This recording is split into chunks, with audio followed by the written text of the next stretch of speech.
14th ಶ್ಲೋಕ.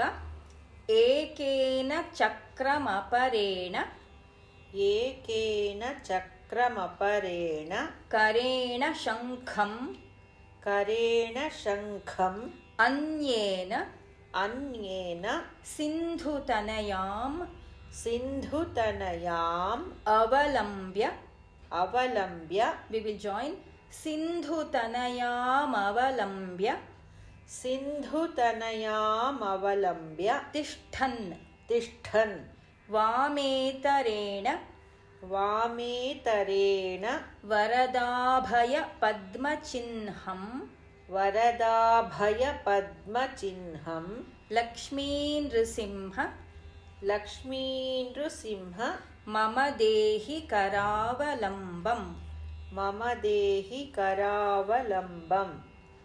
ಏಕೇನ ಚಕ್ರಮಪರೇಣ ಕರೇಣ ಶಂಖಂ ಏಕೇನ ಚಕ್ರಮಪರೇಣ ಕರೇಣ ಶಂಖಂ ಅನ್ಯೇನ ಸಿಂಧುತನಯಾಮವಲಂಬ್ಯ ತಿಷ್ಠನ್ ಅನ್ಯೇನ ಸಿಂಧುತನಯಾಮವಲಂಬ್ಯ ತಿಷ್ಠನ್ ವಾಮೇತರೇಣ ವರದಾಭಯ ಪದ್ಮಚಿಹ್ನಂ ವಾಮೇತರೇಣ ವರದಾಭಯ ಪದ್ಮಚಿಹ್ನಂ ಲಕ್ಷ್ಮೀನೃಸಿಂಹ ಲಕ್ಷ್ಮೀನೃಸಿಂಹ ಮಮ ದೇಹಿ ಕರಾವಲಂಬಂ ಮಮ ದೇಹಿ ಕರಾವಲಂಬಂ.